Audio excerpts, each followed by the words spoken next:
Hey crochet friends, I'm Tiffany. Welcome to my channel. Thank you so much for tuning in to watch how to make headbands with the moss stitch. Now I've already made a few examples. This is for a small adult size, so it fits me. And then this is a child size, so ages 1 to 3 is what that size will fit.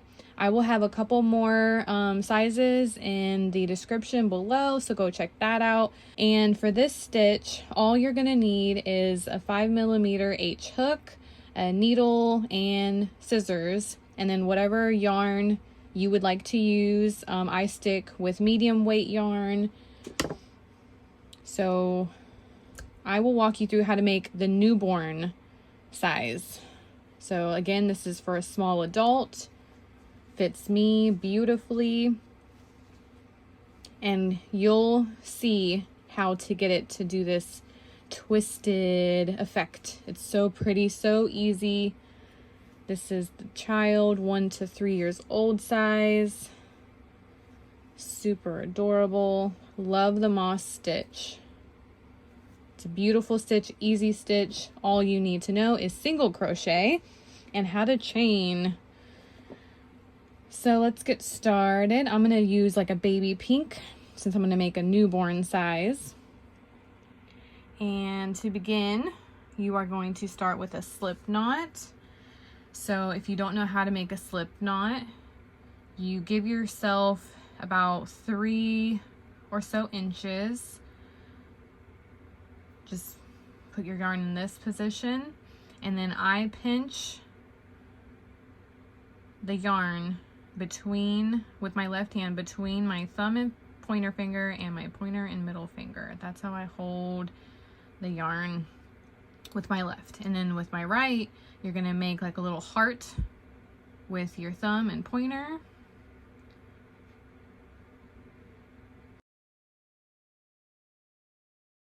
And you're gonna go into that loop. Your right palm's facing up. You're gonna twist your palm facing down, and then you're gonna turn your right wrist, so you're not moving your left hand at all, only your right hand. Twist your wrist downward, and then you're gonna grab that yarn. Pinch that yarn, and let that other yarn just drape over your fingers, and then twist your wrists, and it'll naturally turn into a knot, and that's how you have a slip knot. Now you're going to put your hook through that, pull it not tight, but just pull it up to your hook so you have plenty of space, like a little bit of wiggle room. You just don't want it too tight. It makes it difficult to crochet. So now to begin the newborn size, you're going to chain 50. So that's 50.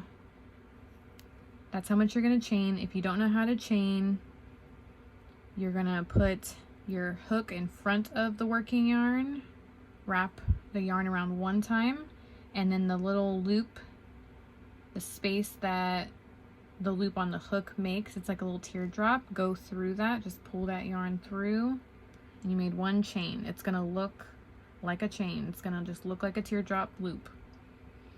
And again, the chain that's on your hook is going to make that teardrop loop. Put your hook in front of the yarn, wrap around one time, pull it through. That's 2 chains. 1 chain, 2 chains. And then you go up to 50. So that's 3, 4, 5, 6, 7, 8, 9, 10, 11.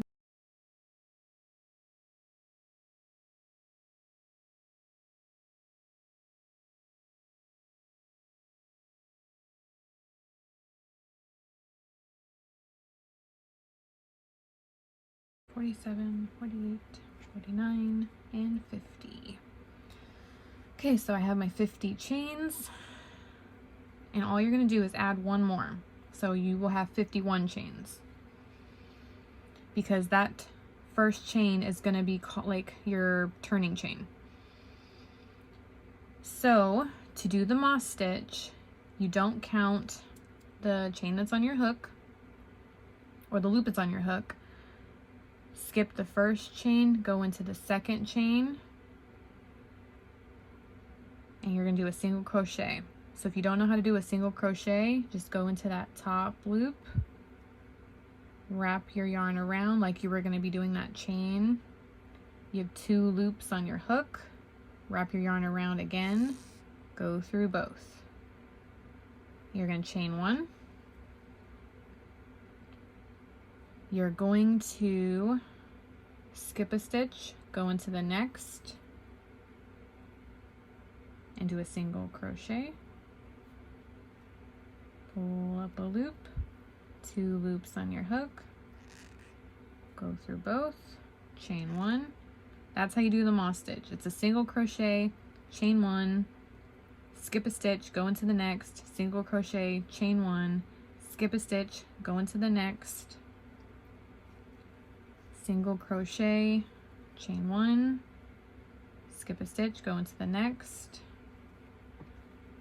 single crochet, chain 1. Do that all the way across until you have 1 stitch left. Skip a stitch, go into the next,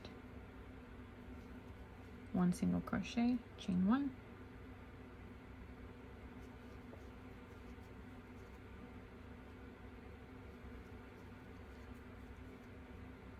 Super easy stitch to follow. No counting, just looking for a skipped stitch.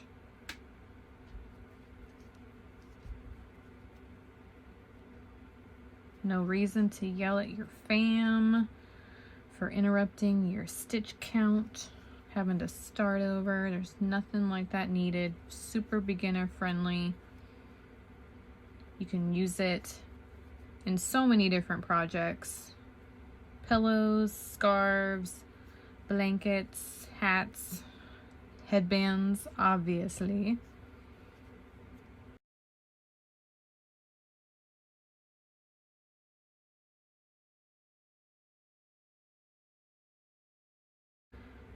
Okay, so I'm getting towards the end. Skip a stitch, go into the next. Now I have 1 more stitch left. Do not chain like before.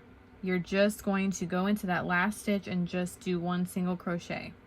And that's how all rows end.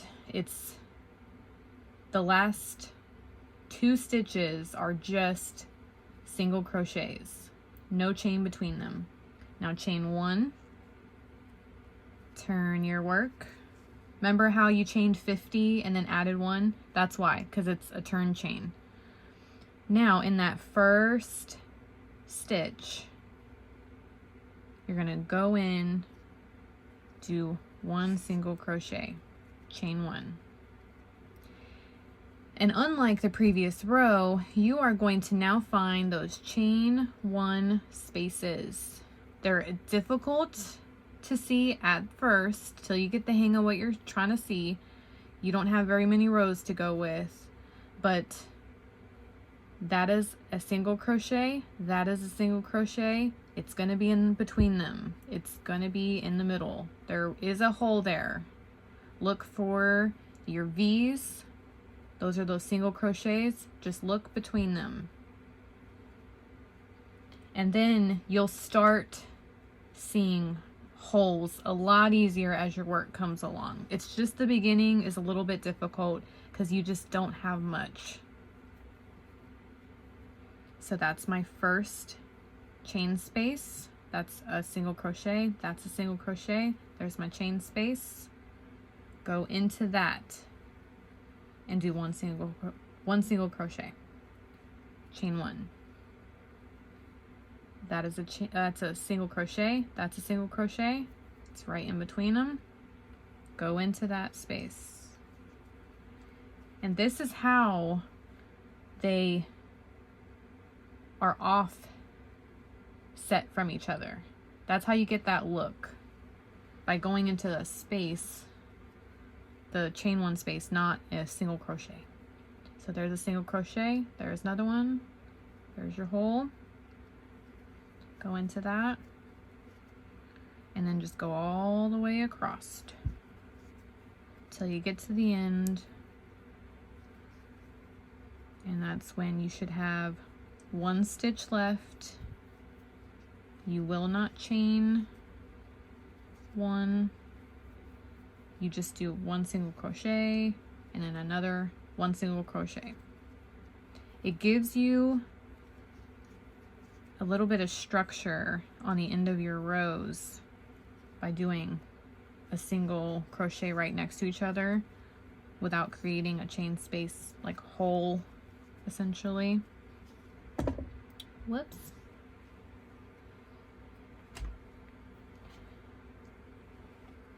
Grab some more yarn.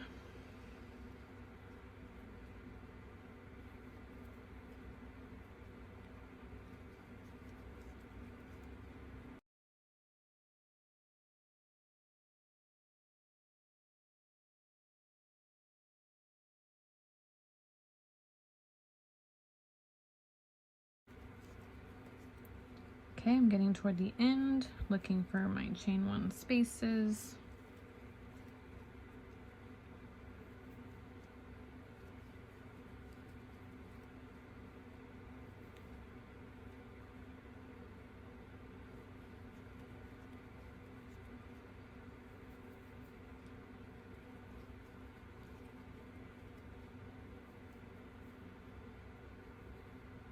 There's your last chain one space. And then the last stitch is hard to see. Just turn your work a little bit. You'll see a chain there. That's your last stitch. Now chain one, turn. And that is all there is to it. So in that first stitch, go in, do one single crochet, chain one. And now you see how you can see those single crochets? Just know that in between that is like, that's your hole. That's the chain one that you're gonna go in. And it gets easier as you go along, as you'll get more rows.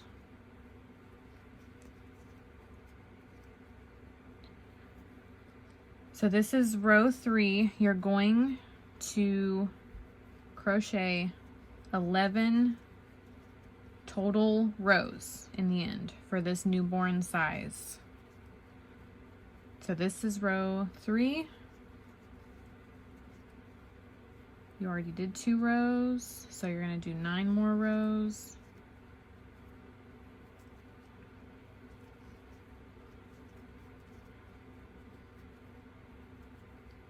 And I will meet you back when you've completed all of your 11 rows.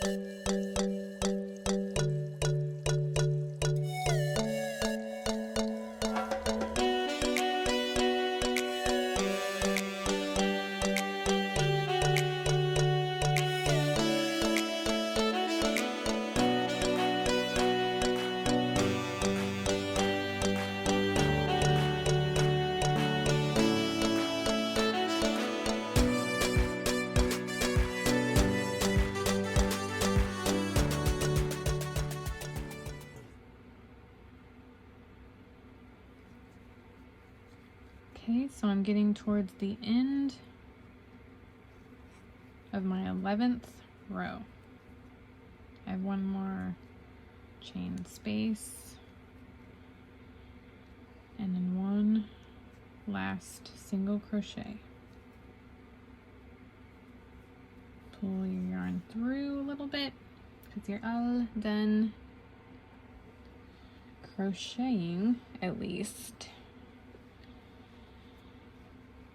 So give yourself maybe for sure double this length in yarn. Just give yourself more than you need. It's easier to have extra than have less. Now I like to sew in my tail first, just to get it out the way.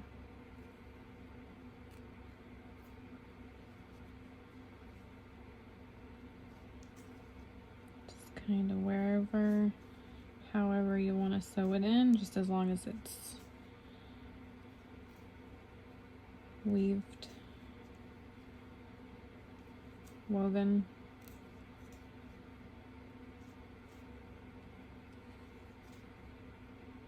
Words are hard, guys, especially when you record yourself. Okay, tail is done.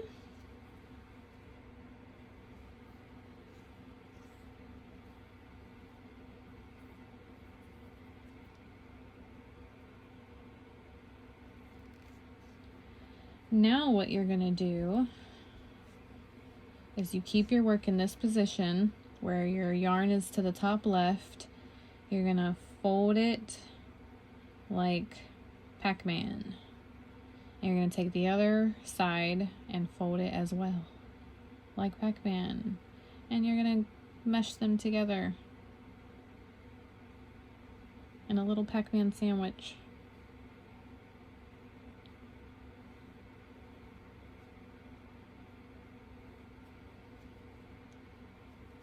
So I can show you again. Like that. So your yarn is going to be on top. So don't go like this. Go like this. And try to get your edges in those corners. Wiggle it around a little bit. Just takes a minute, just so that when you start sewing it, you're going to sew through all four layers. Now you just start weaving. So you find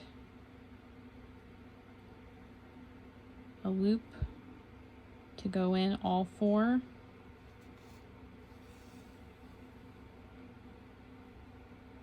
And I do tighten it. My previous video, when I was seaming, I was not tightening it as I went. So I do tighten this as I go. Just make sure you're grabbing some loop from every single layer, all four layers. That way you're truly sewing it all together.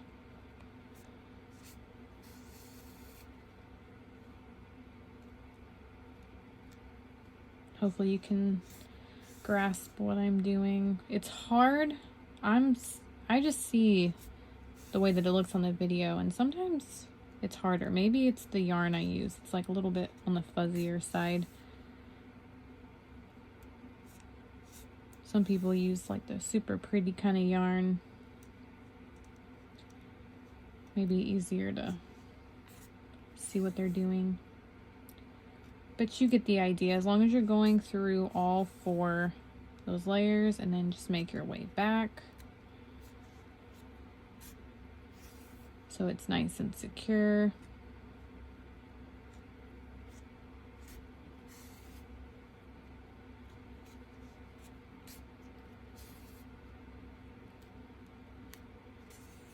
Okay, now you can hold it in this direction, and you just want the needle to go up all the way through it.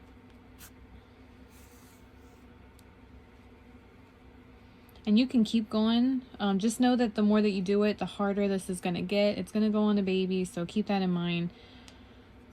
Every age group you go up, it's not going to matter as much because they can handle it, but I try to make sure that it's nice and cozy and not irritating for a baby. So this is what you sewed. So now flip it. And voila, look at that little baby headband. Oh my goodness, it's so tiny. Oh, it's so cute. I didn't make a newborn size yet, so this is super cute to me. I hope you guys loved it as much of that little like flip, and then hopefully that's your reaction. That's so cute, and that's how you get the twist. It's magic. I love how you can get the twist like that.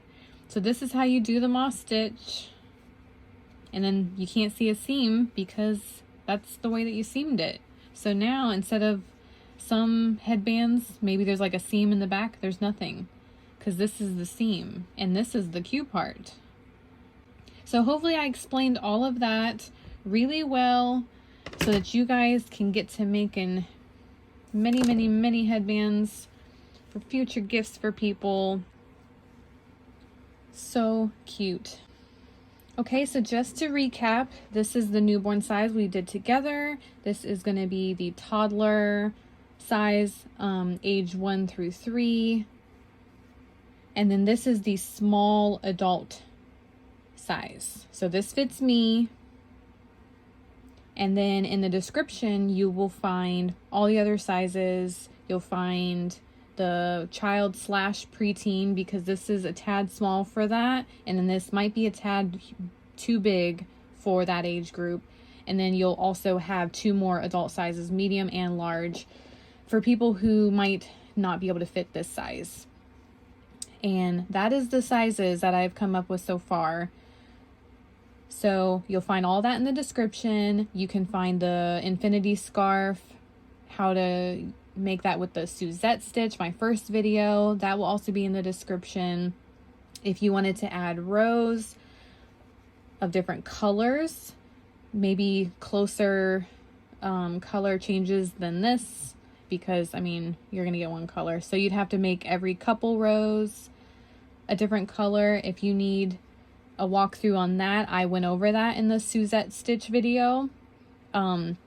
So just check that out, and then that way, if you wanted it to not just be one color, then you can learn how to go about doing that in that video.